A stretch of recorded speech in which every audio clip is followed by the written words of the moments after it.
just wanted to start off by thanking John Werner and AR in Action Group for having me here today to talk to you about a topic I'm very passionate about. So that is AR and accessibility. Oh, thank you. AR and accessibility. So I was born with a visual impairment that left me legally blind due to albinism. As you can see, I have white hair, pale skin.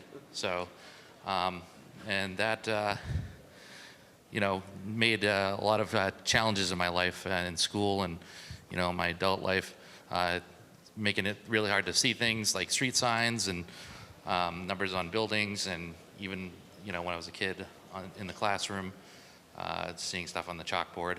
So seeing virtual reality and augmented reality, you're now able to make stuff as big as you want, as close as you want, change properties so that it allows you to make it ideal for your situation. So currently in the United States, there's over 56 million people with disabilities, 10 million with blind or low vision. So I mean, that's a good number right there for anyone that's thinking of adding accessibility features into their applications.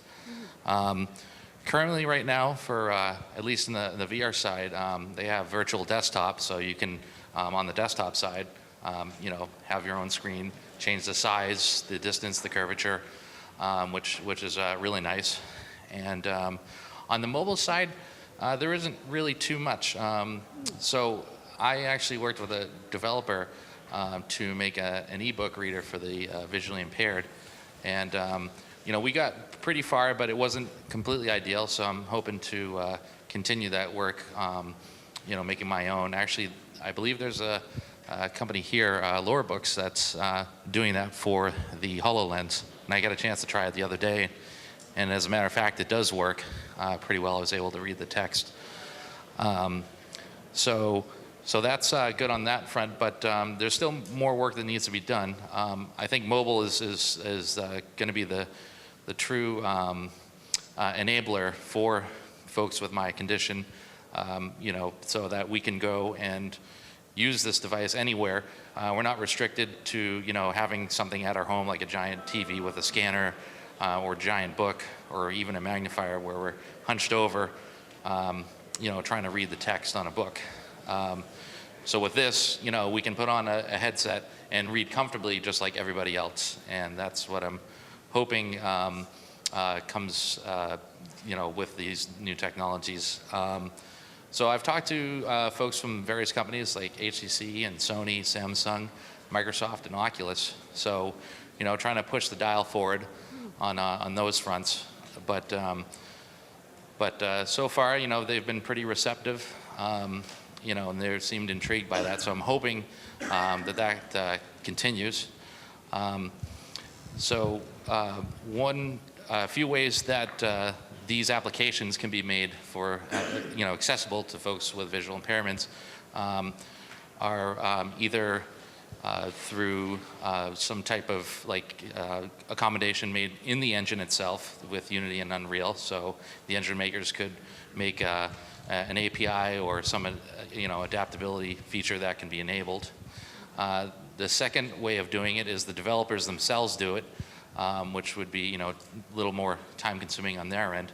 And then the third way of doing it would be something like a driver injector like Vorpix for the Windows desktop, where you can go in and actually modify the geometry of some of these games that are out there.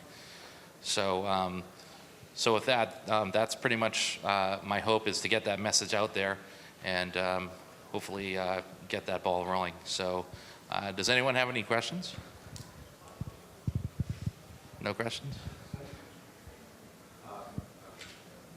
I'm back here. Oh, hi.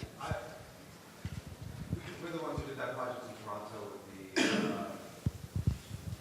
virtual reality experiences. You walk around and create these experiences. And one of the requests we had from the municipality of Toronto, who owns this historic site, was, can we provide, how do we deal with accessibility issues for our customers? And it being a governmental body and a very accommodating one, Mm-hmm. it's a big concern. So I said, you're rolling it out this fall. We have no idea exactly how to address this, but we're just thinking about it. Mhm. So, it's what I wanted to say was essentially it's a real concern, is how, especially when you come into a public space and public experiences, how do you accommodate that? Right. And basically with, with these tools like VR and AR, I mean, if that can be built in somehow to, either magnify or change the look of an object through like computer vision or something like that, that might be a way to go, but I'm not sure how far off we are for that. I'm sure there are companies working on that to some capacity, but I'm sure that will happen at some point. Yeah, agreed. Anybody else? Hi, are there any other questions? Cool. Well, thank you very much for having me, and hope to see you guys in the future.